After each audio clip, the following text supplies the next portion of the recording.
Okay, cầm vấn live xong. Rồi, cầm vấn share trở lại.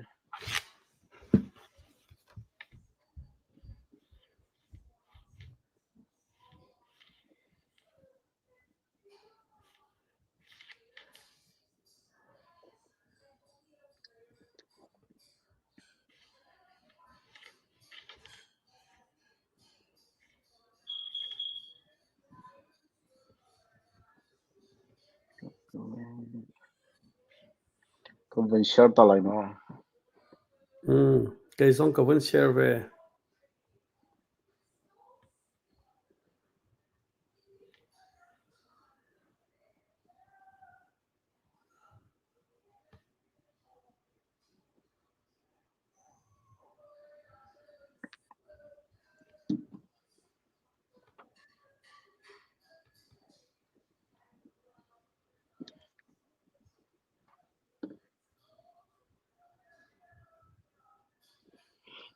Kaya may pinhazong ni vẫn cần share piak ula in a minute. But ni na cầm lâu à, cầm vấn thọc lại. Share ra cầm bom mo.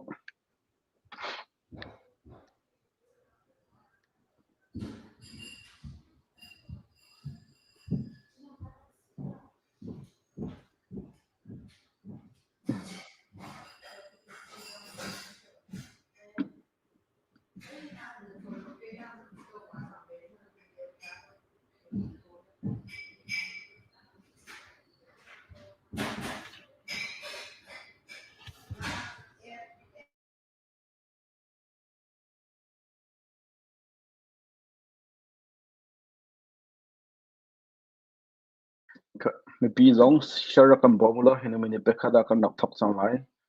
Nan thầy mi nan hoi com nan una. Trong Facebook group nan nak chiều dong a kan. Ra kan share ula tlom pala kan nak thọc sang lại.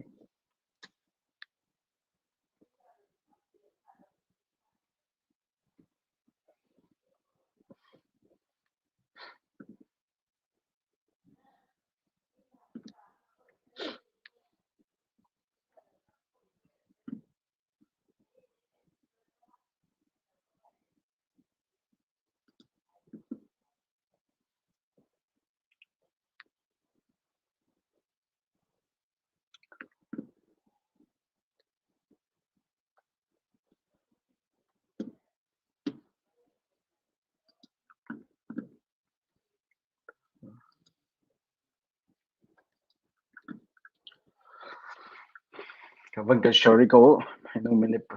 second som lia from a chân vẫn thọc sang lại. Vẫn cần share đi cô.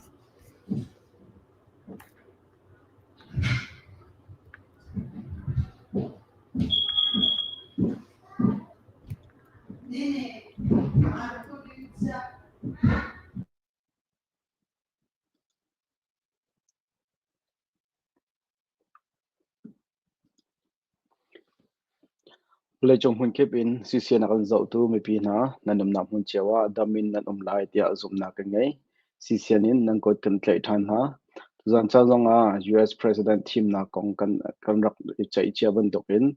kan nak pe than lai tu tan hi chu Trump President atlin chang cha Trump President atwan chunga zai pol na da achang khau ti mi kan van zau lai chu chung abik in kan van zau ding mi chu immigration le refugee kong zong kha tampi kan van zau lai mà chun Trump le Republican zero anda tu le hian thon ngai se zero anda heti pum pai ma chun Democratic leite zero anda tu tana hin an ro lo leng an song timi po zong an policy cheu ka zong kha biro na kan rak ngai lai tu zana specially biro ding in karak som mi hi ka hin nam bekam van hmuhning pu Zo Tum Hmung se ani hi chu chin mi tampi ni kan the mi se big in refugee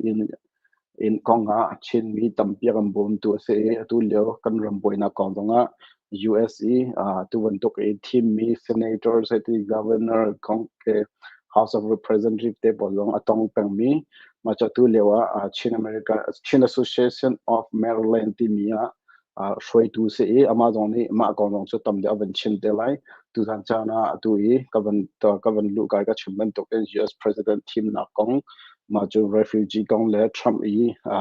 administration akal pining kong tlompal kan ro lai ding cha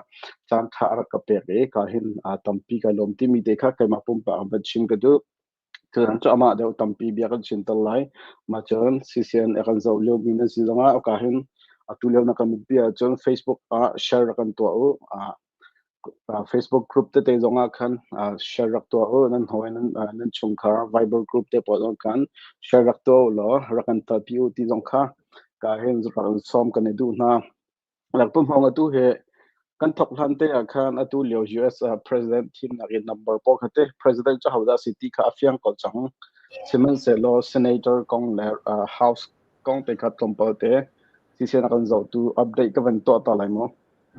se atu ka van chimang en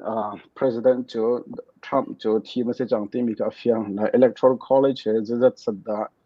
a city mi ka kan van zo ta lai atu he president na hin kan van kal lai president he Trump ni za thum le hlei ni atu he Arizona le Nevada zong an van out an van pek chang ti nak se ko he le swing state ti mi Nevada Arizona ma chu Georgia North Carolina Pennsylvania Michigan Wisconsin adilak na lak ti nak se ko he te pamong se okay za thum le hlei ni le zan hi le kul rok sia chen a fyang ko chang number tam ngai atu he an khar di chang ti nak se number van zawa chen la sia chon Trump ni zathum le hlei ni Kamala Harris ni zan hi le kol rok nga ma chu senator ka vanti mi kha kam van zaw ta lai senator za khat anum la tu he somnga la pathum cho Republican se somli le porok kha atu he Democrat an sala ata mi he state pakhat tem ko he Arizona he an a hawnia tai dian chimbi lo na ten Democratic le ni antu he an throi le se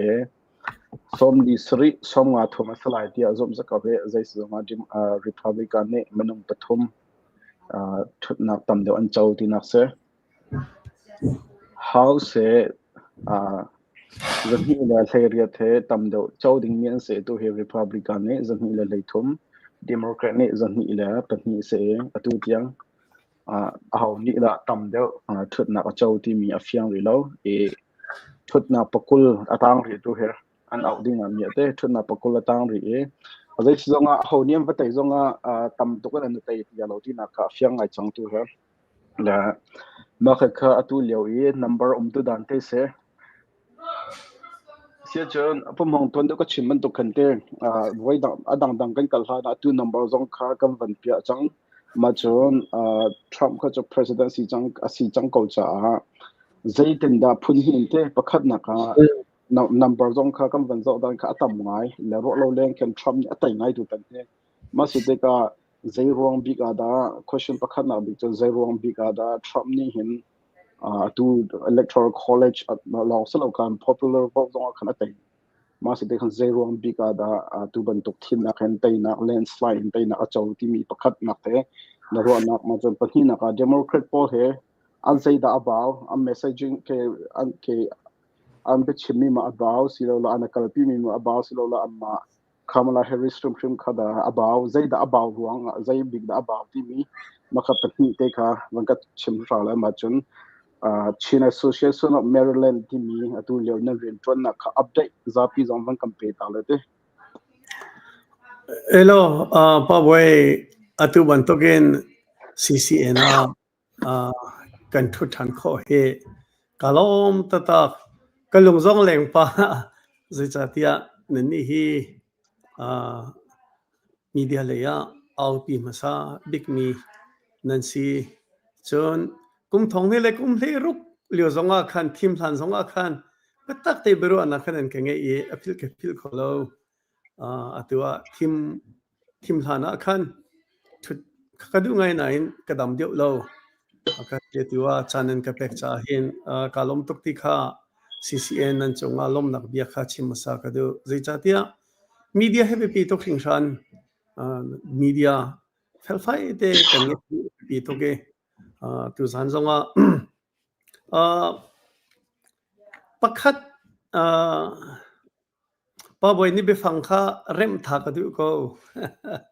atuwa ini Trump ni Kamala Harris atemi landslide temi be phangna mangro ka ti sir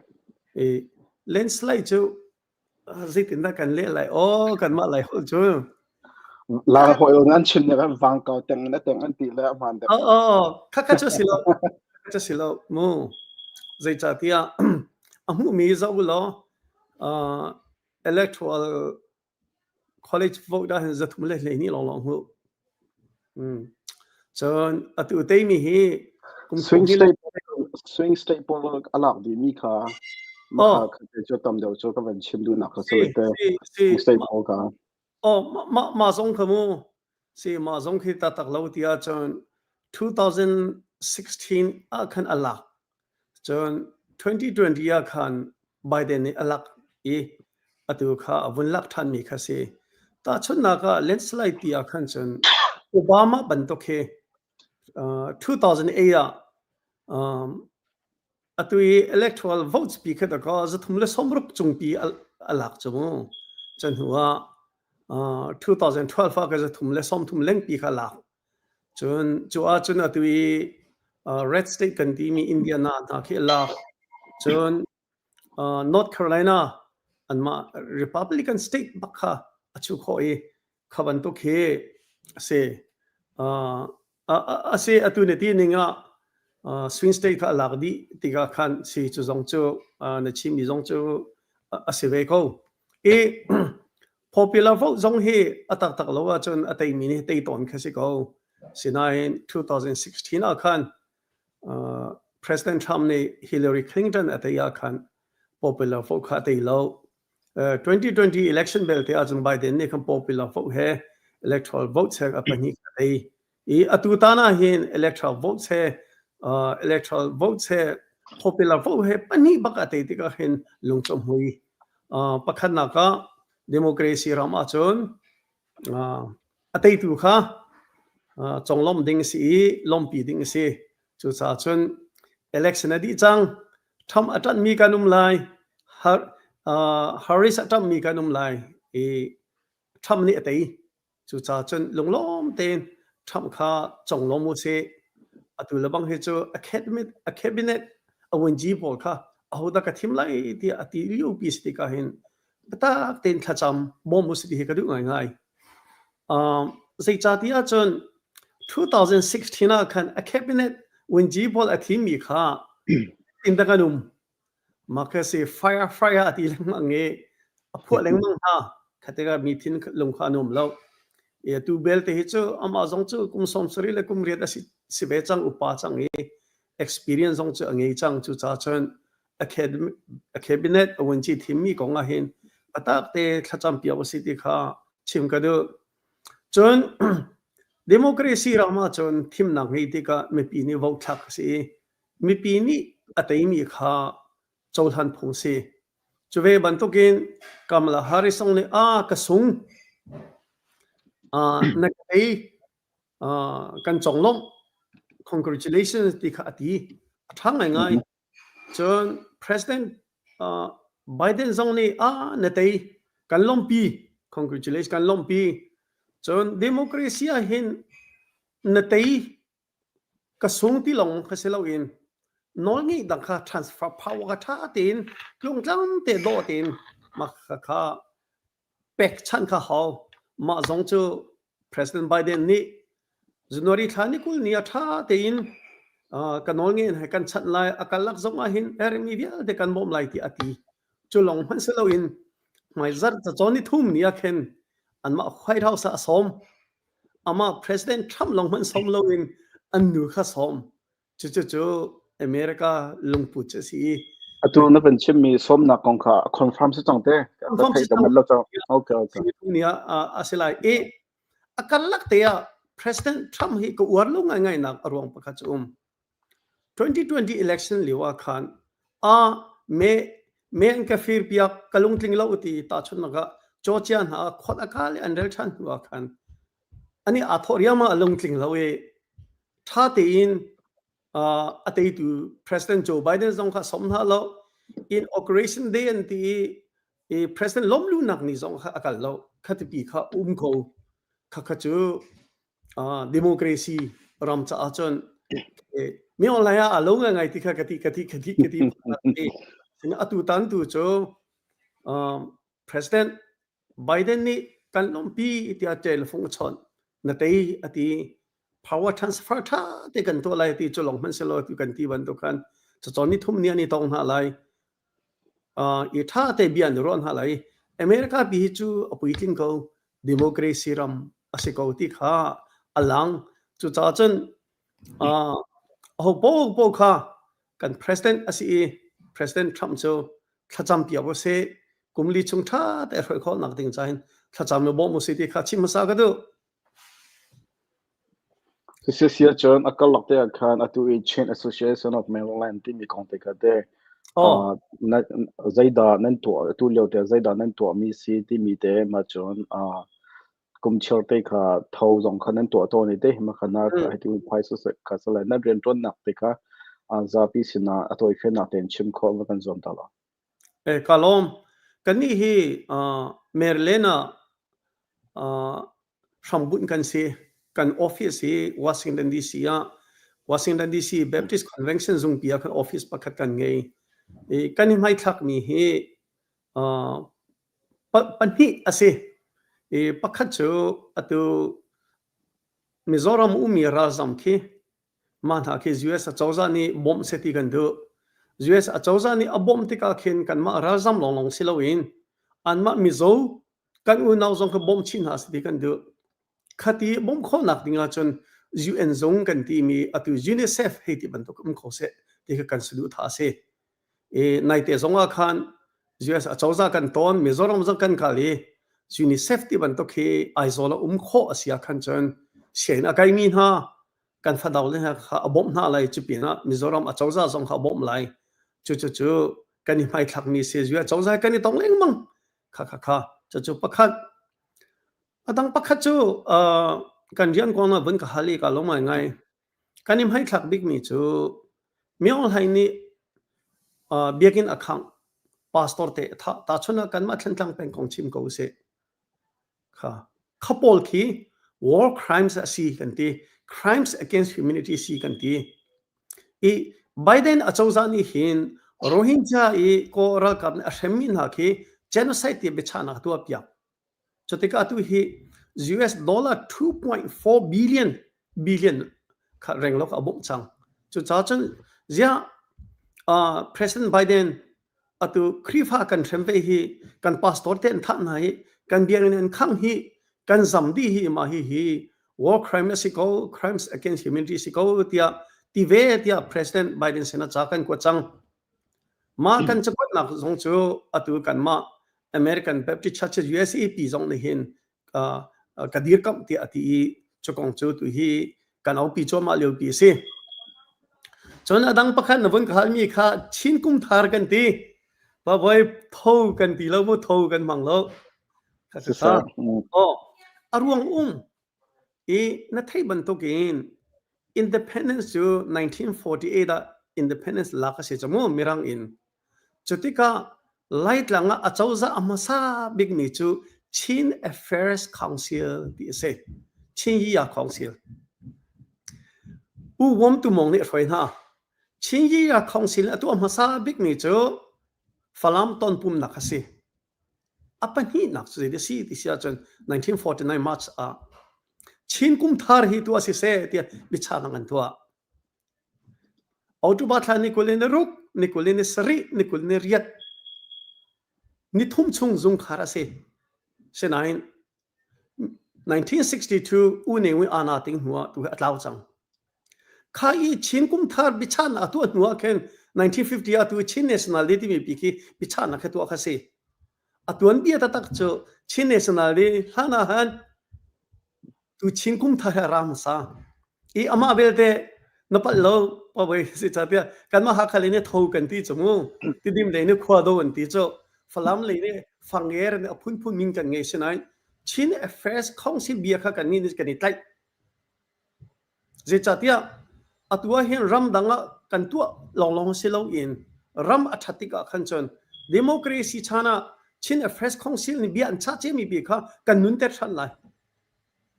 chu cha chon khabia kha kan ni tlai kan ma merlena hin tompalte falam kan u nau na ni hin chin kum tharan tin an the ban to gen to kum kuleng an to achang ka fak ngai na tidim ka u nau na ni hin khwa don ti kum kuleng to ve chang sinain kan ni ha kha kha kan phale pol kha falam sina waka lok thalo falam hol an mang chomo tidim sina waka lok thalo ji chatia tidim hol an mang cho chatika kan ma ha kha thlan tlang le kan phale kha kho hol mi kha I an vai bon chang chu cha chun kan ma khem chin association merlen hin zai si jong mana kan nun phung kong chin kum thar kong a hin chun kan ma ha hol te tu ave ko si kan ti tu he atu kum he a voi rup nak kan tu ase akan bom tak tu cho hi kai kan ma ha hol mang mi fa bule community an si an chong kan lom ngai ngai chu cha tu seminar zong kan nak tu tu kuma hin koram le pan hi kan som chon mizoram kan mp puve na kha kan som ra khoi so US chawza he zong ani chon tu kha patak ten Times of India ti ban thok zo achwa UNICEF zong pi hi mizoram ding kha US chawza chim na si chutiang chu kan sadu tha kan thacham nak chu US achawza bom nak hi mizoram phan khoselo chon refugee chalong han selo in kan ma mizoram zong hi bom selo ram chung zong valut khose ti kha kha ase pakha chango chon apan hi nak chu kan biak nak khong chu chu si atu hi maza zonga hin kan ma kan senators Chris Van Hollen he kan itong lai chu chu atlang pi chon mino mizoram ma kan tha mi kong tu kha chu ma kha asau tuk sol lai adu jo zonga chan dang zonga kan ro than te lai na te pakhate Malaysia lai ato lio mi kam mi phun cha khin te ato Asian Association of Maryland li hinzai tal nan to mi mos lo la Mizoram lai chuda nanam hai thak kani hi resettlement hi kani hai thak ti lo zai chatia chun 2021 ana ting nu hin chun zaitin da mi online do naga hin santai na ngamo ti le tu kha kani hai thak resettlement kong hi kani hi kan to ti lo kan au pi ti lo sinain atu welcome kho te ban to pum pakin bia kan halmi anu nga chan kan sikho to kan chim ko na so se sia cha tu ni chuma to kan at na ren ton na kong che cham dang dong house in kan ten kan rok kan ro than ta la tu cho ton de wa kan Trump zero da an te ti an thon ti na kong te kha ma kha kong te kha la ma chun Kamala Harris kha zai dong da song ti mi te na mu lan around so zeven tok zau pa wa border security ti immigration ma chun abp big economy de kha si te ka ti tam an chim mi jan he thai che ko lai te Kamala US में पी ने अबे पी में economy से मचन inflation ते मचन border security immigration से अंति लम्बा मातें Democrat लाइने अंकल पी में जो threat to democracy अतिले Nazian से दिखा में पी ने अंदु मी खा अनशेम नातें Democrat लाइने खान अनशेम मी खा आइडेंटिटी का मारों खान अंशोंते जों खा उम्ते का खंते नामाने जे तुंदा नचोन वेनिंग से Democrat और जे रोंदा तुतना हिन an song si ti mi te kha cái cho Facebook khan cha cho kan thai electoral votes zai de si chon popular vote zai de si vote thak her ti ban to kha kan chimi honi da tai lai ti hi vote kha cho kan ma kan khwa ha kha nu la pa cha na kan ro mi ni akan liam ta cho ro khum na ka zana kan thu zing lei pali tiang kan thu maka chon honi da tei lai tia kha an khali kati mi cho tham ne tei lai kati cho thim phung thak han pia mu tei lai aruang tu cho atu ne chimi issues kan ti mi atua economy hi tham vote ape mi hi kan zon ha te ka pachom nak le hi economy a hin ma hi pakhat na kan chiat mu kho se chon 2016 lioban to khan immigration kong kha atu ramri le arak lut mi kong tu he million bak ka thol na lai ti ko chmo aramri phi long kha se lo in atu he ka doi bak na lai ti ko million ni ma hi andu chon kam khan le atu ne ti ban to gen Kamala Harris ni chon atu abortion kong a khan ke chozai ichai lau hi kong a hin chon freedom ngay ko se nuni amate bichanak to ko se tikha au pi chon atui ka ti ban da democracy kong kha an ven au pi tika khan issue zonga chon atu cho tham athiam ngai nak cho Kamala Harris le Biden kha mun khat pe nen si ko chu en choza pakhan nen si ko we tikha atileng mang tika khan el hong song chani har ngai ngai cho si atu leu te hi cho hậu bố hi thil mana kai eli din kong tiang zo kai ama Harris zong le chon hi tin ka to lai ti za chim set len ve ko nain sinai mi pi thin longa hin chon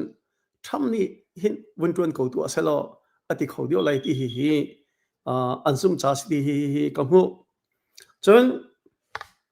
zai rong da tai lai tia ka ro ati mi le kha tompal kan kal to lai mo thaka anma democrat lei an thazang der nak de ka hu e kai chu Donald Trump asilo zong hana adang republican le pa mu ki men mu pakha anti po wa khan chan anti thim lai ti ka zum ko sei chatia Biden ni khan atu zong hi zerong ada Democrat ka kan sung ti ka patak te ne chain hai Biden ho pa nan mo chat hi mo President Biden ni khan ichu ding kha ara i ruati sena last minute ko si debate nu pia khan zeiman ichai mai nak zong mulawin ama vice president si mi Kamala Harris kha avunti tika khan Kamala Harris cha ka chan ti lo on atui thim fungan thak ni zong zo solo pa mu men pa ni to ko tam to vote an thak cho vote atlak ni ke zo tika khin ka si nu si phone ka thin lunga cho nu he US nin president ding chai an ready lo tika ka rot ko ke cho ke ma ruahnak te oh Michelle Obama kha ichu sela atai lai te ka zum ke ma ka ka zum lo ma ruahnak si ko arong to oh si ko Michelle Obama cho alar te ka mi pi ni andu arong Obama ni pi si phone te ka te ma ama khum de chim dong thiam la Michelle Obama se sela cho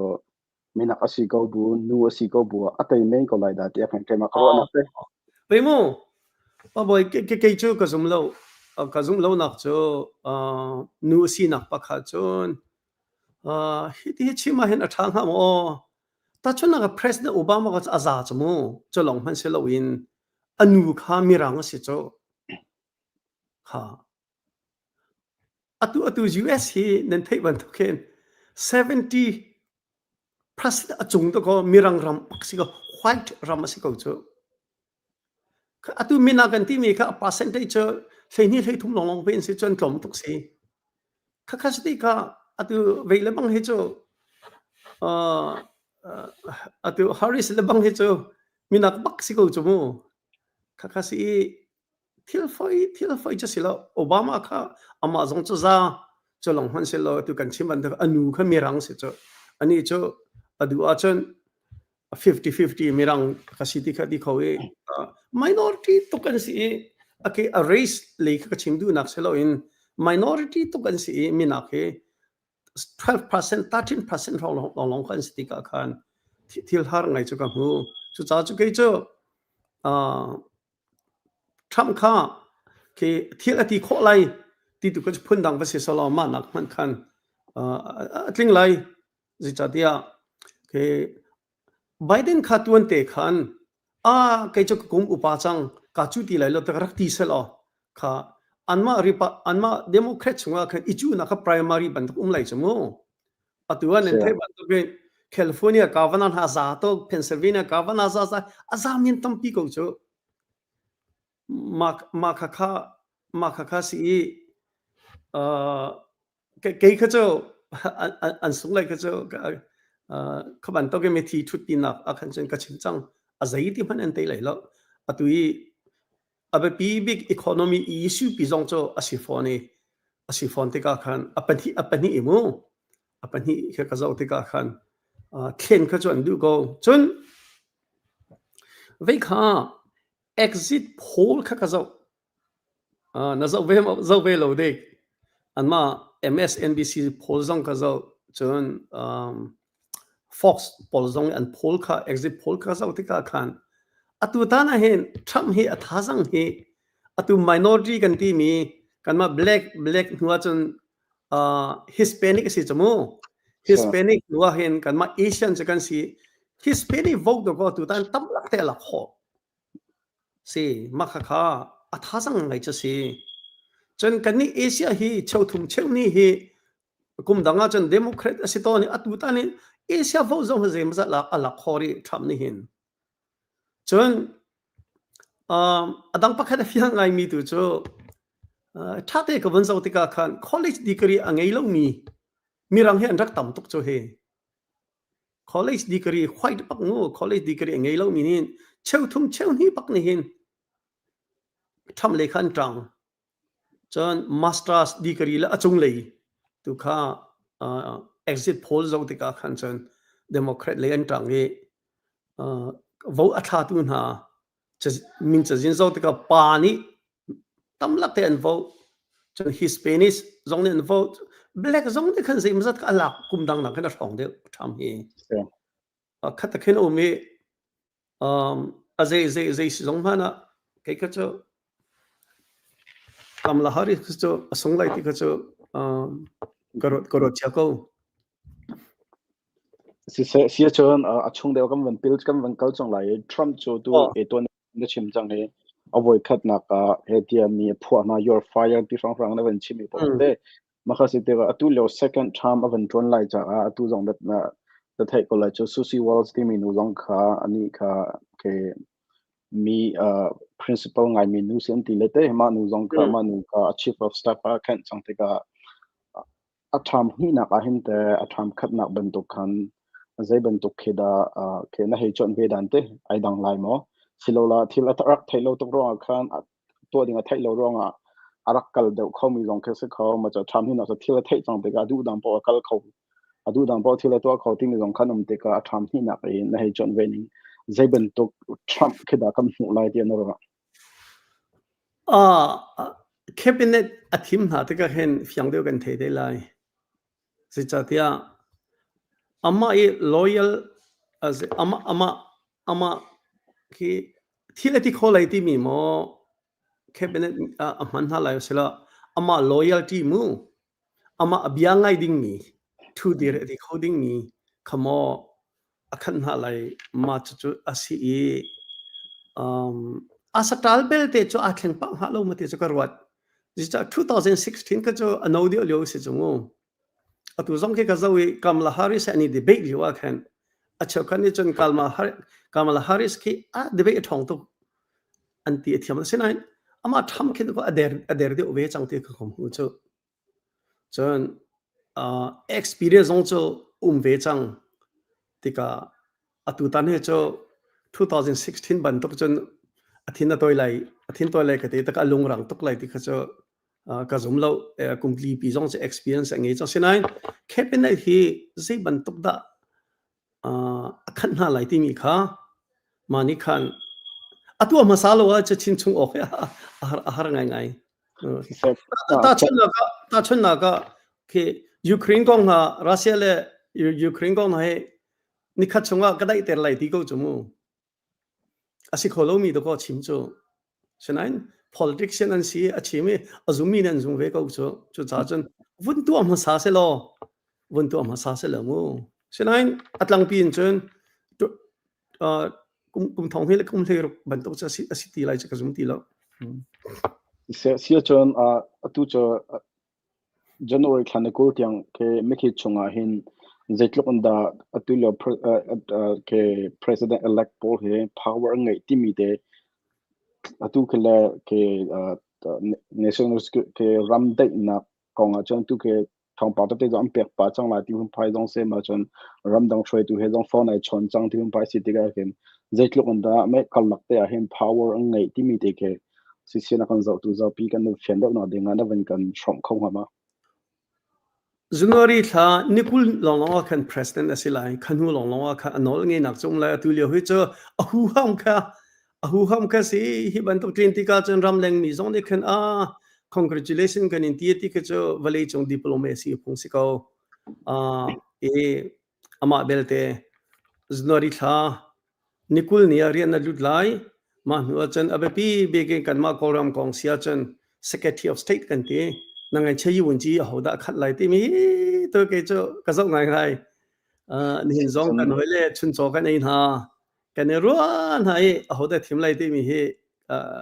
ani thim slo ti ka du mi chan no me ka tang ka dom ko tu he sia chon tu za na ma kha ka za pi se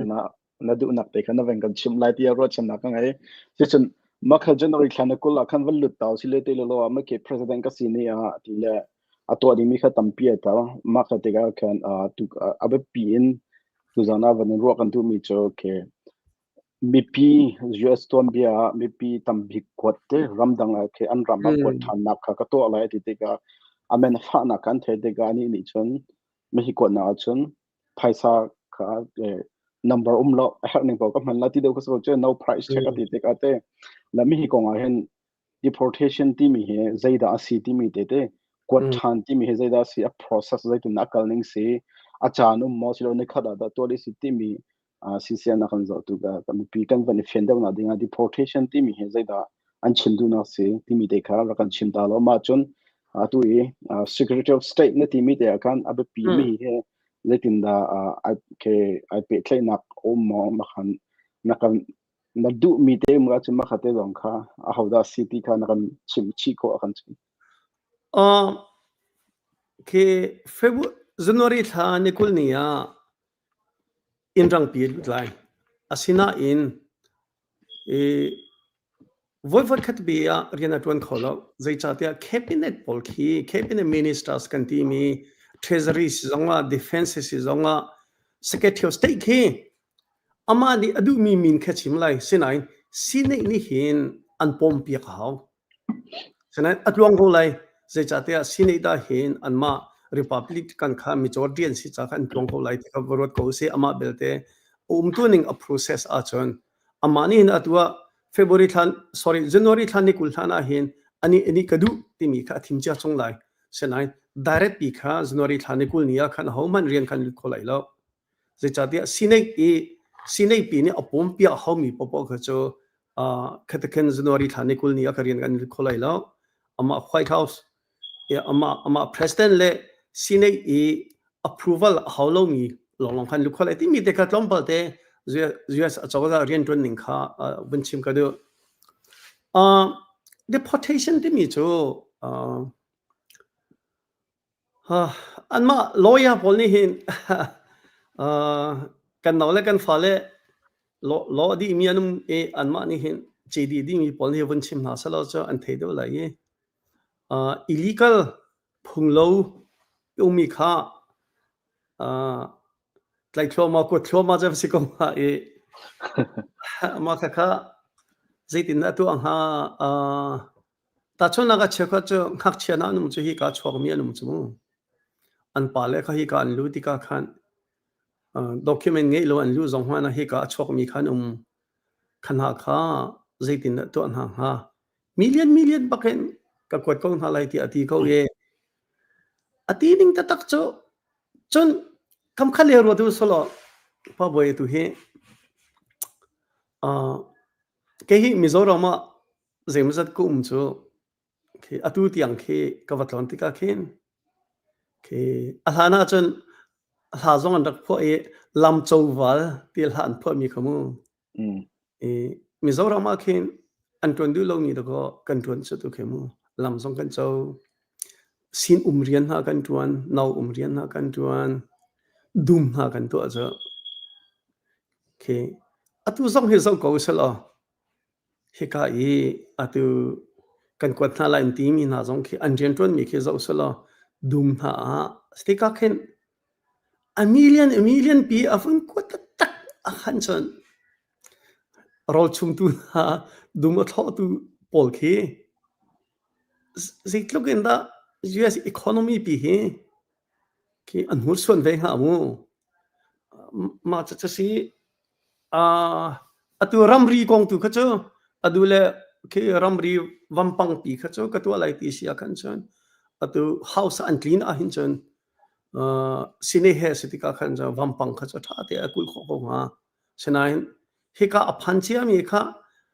te 11 million thong chan si chaka cha wa ngei mi zong num cho ni pi ngei mi zong chu cha cha fa ngei mi zong num zetin atu chok ha chan avatu zong ma a million pi million thekat pi avun tu akan chan USA ke lo thong val vial de kha ka dan ding ha mu porot man ka ka cha lai to ka to ko se nan ma Texas le ko kisi ko hoi ko cha se Texas ke tam bang na sa tu kan chim na cha chon Texas e star khongri ti mi te tam de kam lan da sian chon McAllen ti mi ama Mexico he border box ke ma long wakat ka thambal le ma ka star khongri na ka 54-57% bak ni kan trap tu dan jang vote ti se chol le ma ka ro hangai cha se tu tan hangai si ma ka se atu zong Hispanic pol ni to ka tamlak ten vo khoi chu an ma chung zong ji tin na ung ha ka ti mu i ma kha chu ve chu si se lo atu I phung lo gong si se lo 2016 lewa kan election la na interview India na umi kho de si chu nan hoi pa kha mane ke interview ra ka to ai mo amin cha ka phil chu chung ka ti mi kuma se chung kheng lot khamo amin fa ka chim ko usala ma lio zong a khan ka ti mi chu tham ni hin phung lo long ati na in hmuhning te alut mi zong a phi lai ka ti cha anua ka chim mi chu tham me atling lai lo tia ka ti mi ka pal atling senain tham atlina chun atu lai ka ti mi atu ta ko tia ka ti chu zai si ti sia chun razam te mi hi hmuhning te lu se kha razam kha chu athun chung ka chu a phi ti ok ko si chu pakhat pani na ka pa boi mi tam pi nen thei lai lo kha travel ban ti mi US lu kho lo nak te mi khan da ko koram chin kha te chu koram kha tel chu khatika khan nu pi au min ha wa au min ha fale cha min ha nulo pa cha mi bia te kha adil ko President Biden ni ti mi chu family separation ke ithen hi kadu lo ti ati katlin ni ba hi chu ka hro lai ti ati ma kha atlin ni ba hro e ma hu akhan kha au na vial te kha arak thadi mi kha se chu cha chen atu zong he thila si kho mi chu illegal long ati leng ko na in thila si kho mi chu tu hi hmuhning te in US lu na zong he alam he bi kho mi se chu tu chu siram sa se lo maka travel ban rak to lewa khan kora mai to te kai ma tele ka no saron so ki ka zon lai Libya heti Syria heti from ka chaka se avoid ni naka koram khatel atel tika khan atu nula pa au mi na nupi au mi na kha voi va na ka tu hao chang chu voi va to la wa chen nga la voi va nga mi zong chu zakhada 5% longa se chu chu adil ba ka ni deal ko chu long han se lo in immigration official po kha zai ma khatam lak ta arian ka khu an ha chu ta ka chen US zong la hin resettlement agency zong ni tam lak ten khar chu se chun ma leo I 2016 khaleo I refugee alut mi pol tu ka cho refugee tu ka rak ben me atal tin asala cho koram kha zai tin ne khati travel ban rak to lewa khan korama ta na vanti te ka khan makhan e ke ti data zo na khan chon refugee kha koramin refugee lu mi kan umcham thiam kan tom te chim tlak lo se se kan tlom te na te kan umcham chen na te kan travel ban atu hlan le aun hlan kan lak e lu mi ma si ze tin akal ning sama ka si ma travel ban atu hlan zonga khan atu refugee status in Malaysia le India lu mi kha cho an tlom te chang zita vale chung pumpi kha akhar ti tlok kha se chim tlak lo te kha zita tia refugee lak mi kum fatin te do ka PDN ti presidential determinations cho tu kuma hizat kalak lai tu kuma hizat kalak lai ti thong som thum vale chung pumpi kha thong som thum thong long ti cho chute kan mi kan tlom tok chang ta chana ka president Biden je tu kum ka ting khale thong kul thong a ti chamu khapina kan tu welcome kho kha ti ri cho atu welcome kho ko song he ha chimo thati lo chan adang ka bun pe ri lai ma pa wei se van pe ko TPS ti mi kan thai ko lo mo se thai temporary se ma kan chon kan ma Burma khai tal ti kha chok ka van thai ma hi se cho kum kha da voi kha da se tu kum kha renew tu adinga khan kan ma zong hi advocacy kan ni tel ve atu hi President Biden hi kum kha cha renew tu achang President Trump ni hin kha anun ter than lo chik sia khan chan kora mera arami TPS mi vialte foi lai lo chu cha chen tu zane kan chim mi hi pa boy pal ning lo ti ka du ko 2016 ban to kan se so le ka phang se sia chunte deportation a kan cho ni ka lai mi kan ma kan thai to ka tam deu kha cho legal tente kan ra di ke asylum sok mi kan sil donga a big refugee po ka cho legal te rak mi kan sia cha kada talla la ti kha deportation ka cha ka ro aning cheu se ma sit ka atulio i refugee number he ke mane arak lut refugee atang ri mi kong khavan lu ka du ite number he ka zo to ka dang he na mi hi leya chun namani nakarem kholai kai pala chunte 2016 a khan koraminte Burma long khan ka ban zo ta lai chikhate 2016 a khan thonglei ni leng ka from kan lut ti se refugee in ma chun 2017 a khan thonga leng kan lut ti se 2018 a khan thongthum thongli deng ma chun 2019 a khan thonga thongli la zako rong te ma chun 2020 kha thongni ma chun 2021 kha zasri ma chun 2022 he thongni la zakhat thong rang ma chun 2023 kha thongrok lengkal lutti se mai se te ka he ai thlo ma lai ka se avan ka e mai chunga hen atu e Trump asi leo khan chun kan lut ve ko na te khan number ka thlom ma si te ka ta khatal zon nen chin me cho ani kha ram ISIS staple leo se ma chun covid zone kha avan kan den te ka khan refugee lak nan khe a percentage na zawa khan cha ama Trump le Biden zo te khan chun refugee lut mi hen Trump chana khan a percentage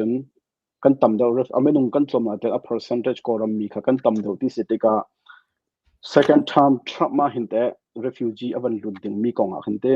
Thailand na mi ma kan koram mi sa se ma India i mi kan lai mi ma chu abik Malaysia mi kan lai mi cha hin refugee konga hen na dentro na khan resettlement kon kan to lo na ti ko na te khan kan thai lo kan phil ke na phil mi man ke kan thai mi na kan atam de wi la ma cha chun ken ko te refugee kon te ka ma khan ha om mi ni khan zai ban tok Trump ke da ke zai ban tok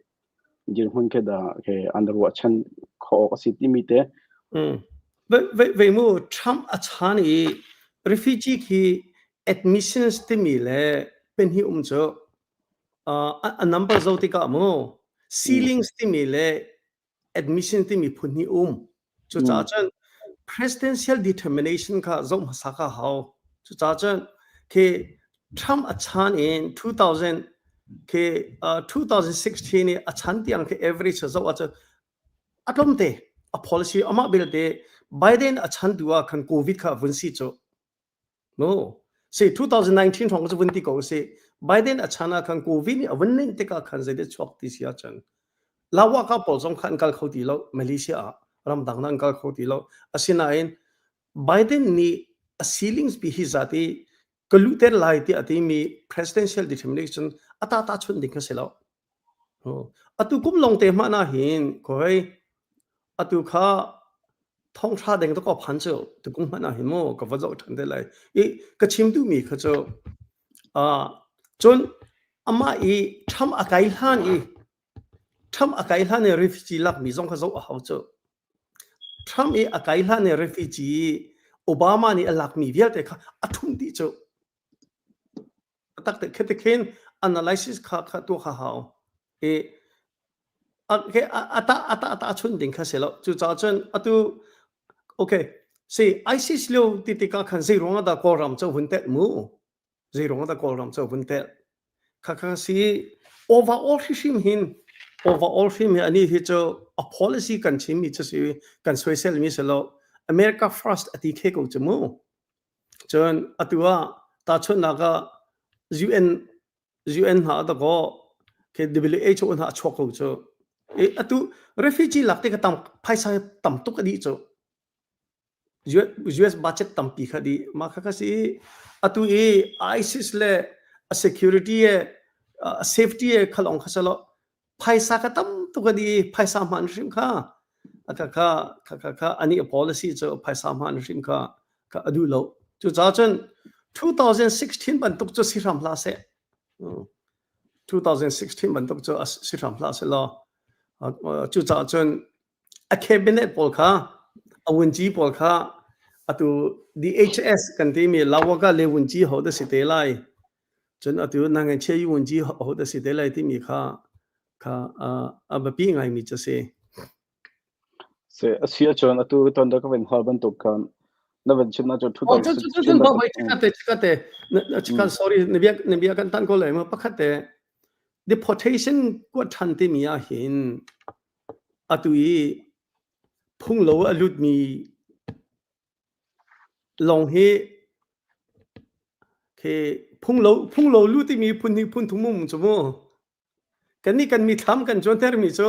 ke ka Mexico le rak lu mi long ko phung lo lu ti kan ro cho ta chana kan ma lai mi jong hi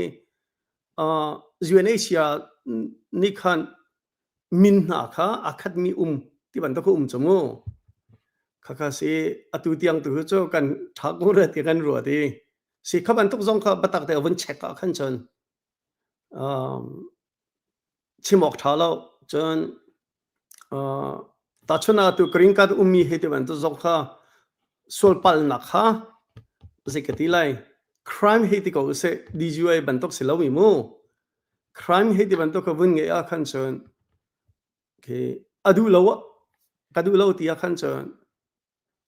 2016 liu zong akwat mi ko ro ka ti ye atu ke pali panga rong chmo koram le ya akasi thin phan nak kan chim so lai veya si ramla se lo cho 2016 kong kan chim mi si khaman tok tiang ka cha si lai cho ka zum lo sinain atu i Mexico le kong to ka cho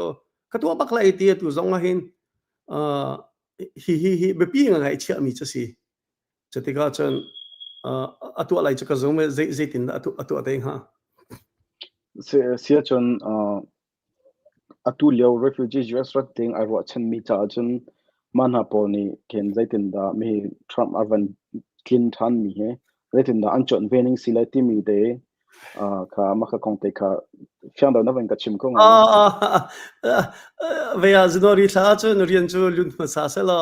tu zan le khan pakhat pa ni nupi ka thi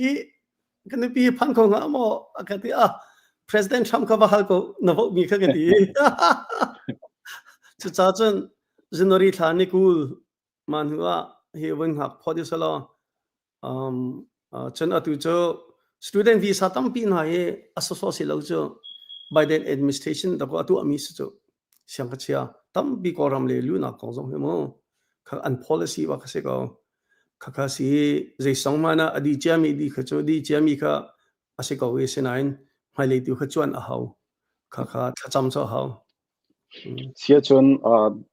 ke alu nu ma chun kama policies on detail dau te an van chwatik zonga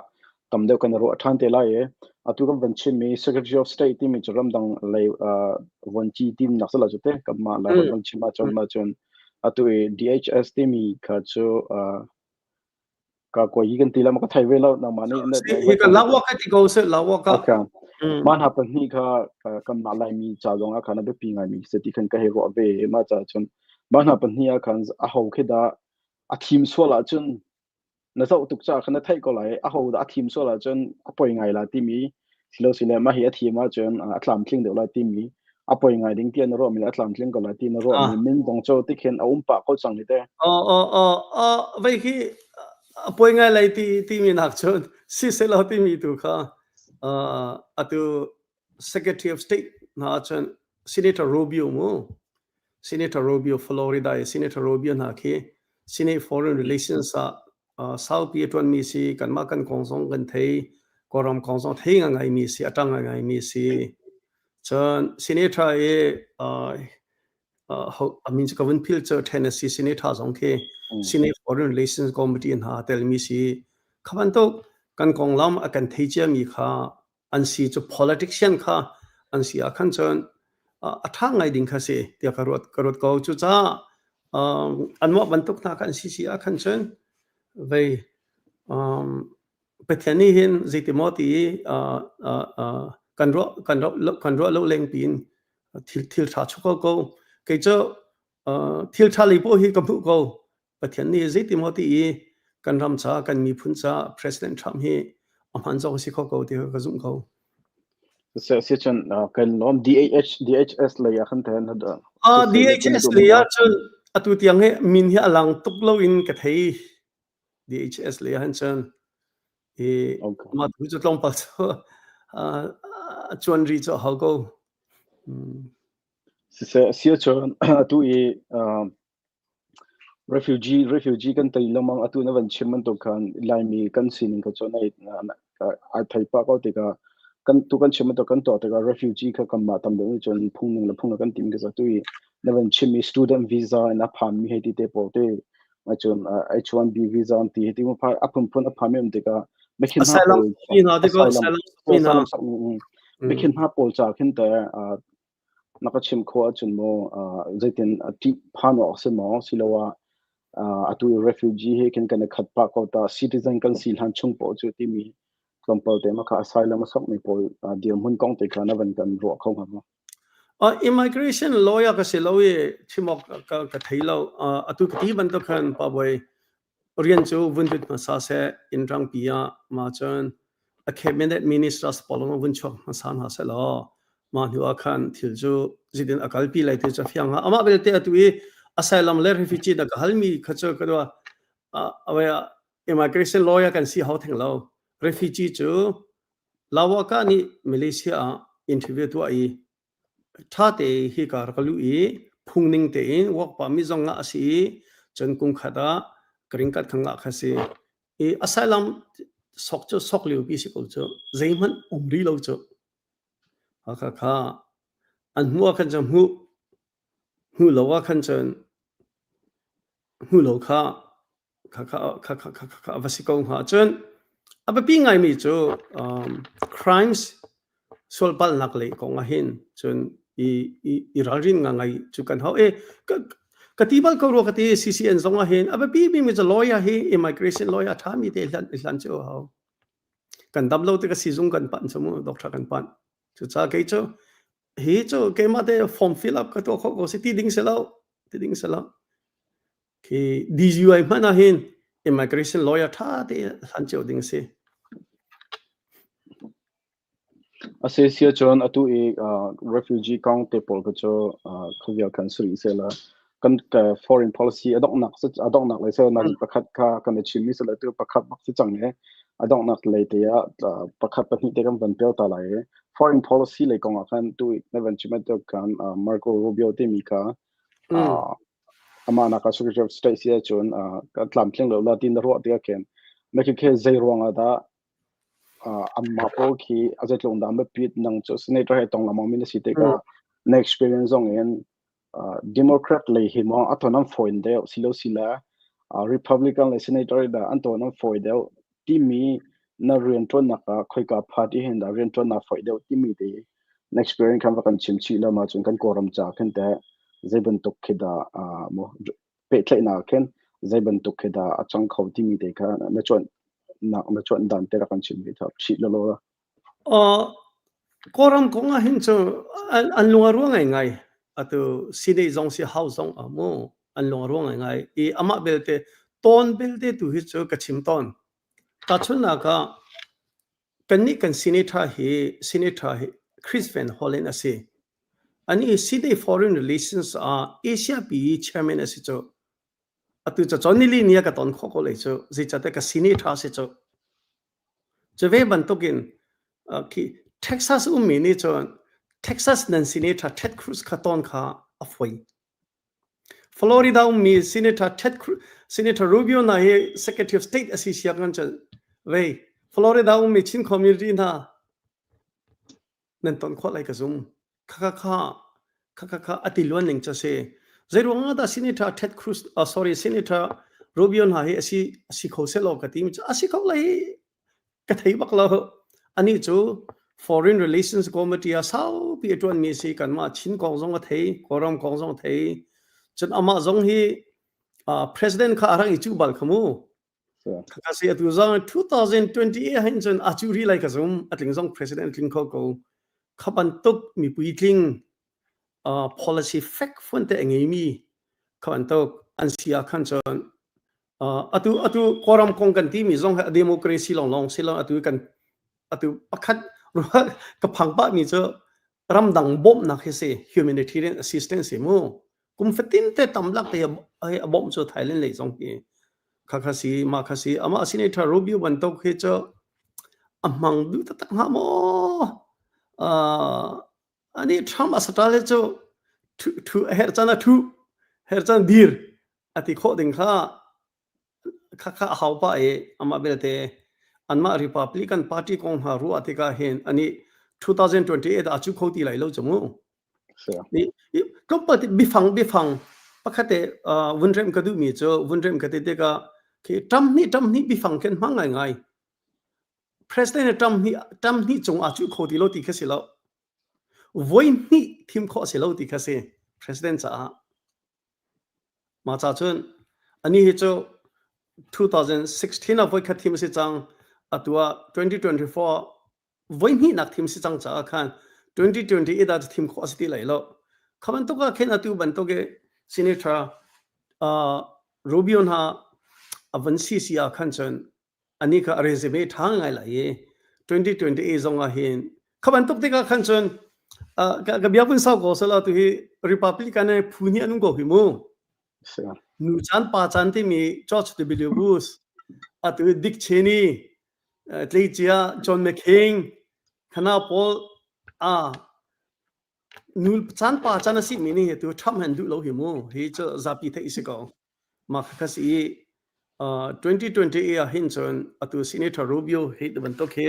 salawa Senator Ted Cruz de ban to ka van chok holding ni khe an si sinain atu ka thi ban to gen ahoda thim lai ti cho chim chong ong cha har ngai CCMP na tu zong atu he pu Zo Tum Hmung he kan bro ni yo na thak ton lo se ye atu Facebook comment te zong na van kan YouTube as se Facebook as se kam van re pa ko la question zong kha atun to kha pakhat pa ni je kam van ha nam min kam van chau lo na ten atu ka zo na he Facebook user ti long ITL am min lang lo cho la me he ka oi he zong kam van zo tham ta la je tin da am min ka mu ko lai ti mi kha amin alang lo we ke ka ban mu dan ne Facebook user ti thong YouTube tu ka amin alang la Facebook le min alang lo cha ka a ho ti kha ka ban char ko na lo cha se la comment pakhat te ka ban re ta la tang de ke temporary protected status anga liomi anti-PS anong liomi expire lo mi to illegal and slow visa in US arak lut mi asylum asok mi an asylum pending in chong pau chu illegal and slow ti se okay I mean Facebook user ti long I mean ka hung kholo we atu kati ban to khan TPS cho President Biden ni kum khacha anun ter chu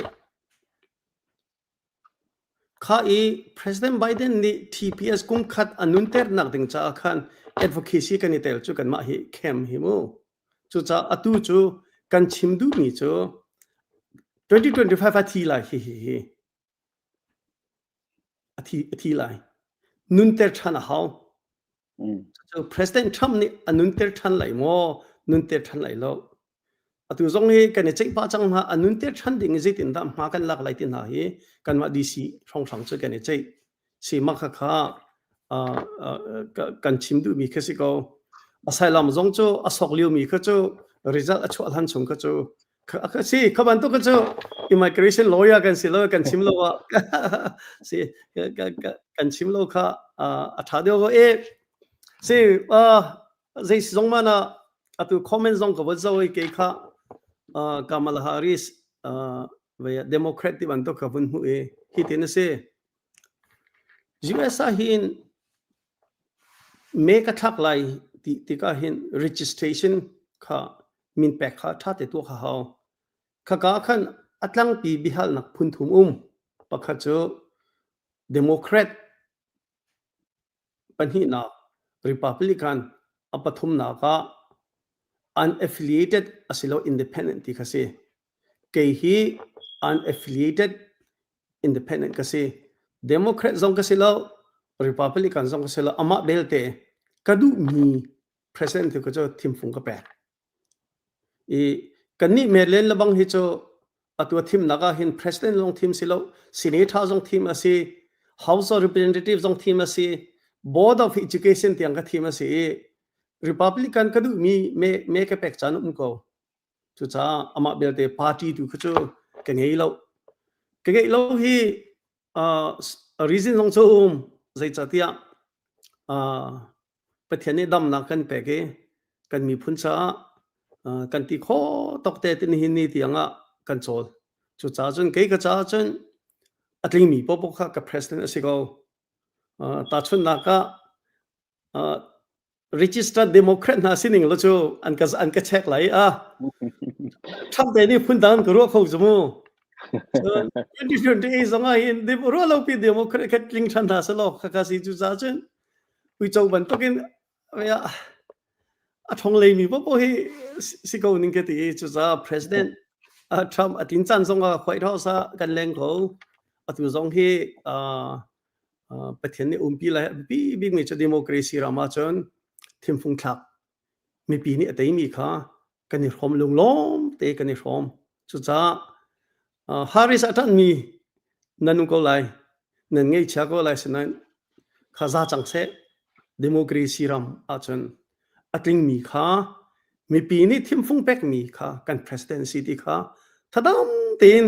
kan chawthan kho hawe achon thazang kan champiak haw ti kha pa we na khalo na bun chim ko du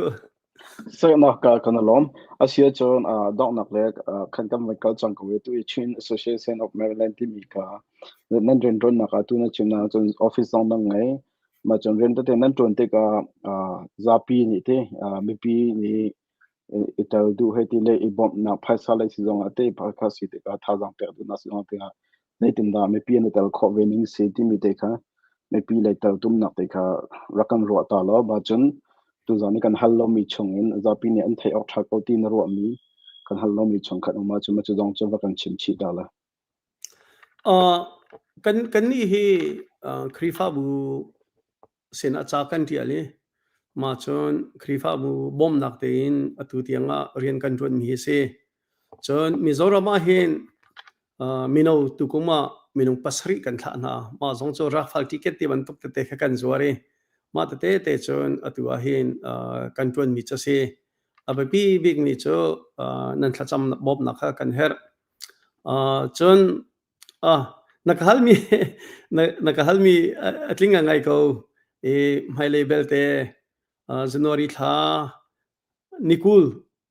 ngantu tua khan aselo February tha rong amo wa khacho itong kho than te usalo CC ngai cái thiên ngoài biển là hal mi thang ngay in nol than cái du mi tu cho democracy kan si democracy kan du ronga mi on la hi kan du lo mi se chu cha chen tham đi hari sa tei kan za pi pomu se long lom te chong thang se chen tham cha hin tha cha mu se chu mi on han kan do nak cho democracy kan du ronga se federal kan du ronga se ti kha ka chim chia mi ka nol ka du ko tampi ka lom CCN kan Zo Tum pi na tu chan tiang lo na kan tar pi cha kan lom atu bentuk chana mun dang danga zo ding te tampi chu chung bel te ya CCN thang te ya narak kan tar pi cha kan lom Facebook page share kan zo ngo mai lai zong biro na te kan kan ngai than la mang lai ma chung kan pum hong he zong biro na kan ngai than te la chan kan zo than te la ye atu chan tiang na kan tar pi cha kan lom ku pum hong kalom tok la kan Zo Tum pi na zong na mun chewa chun cha mang than hao cái dòng kalom tok ven an zapi mang thau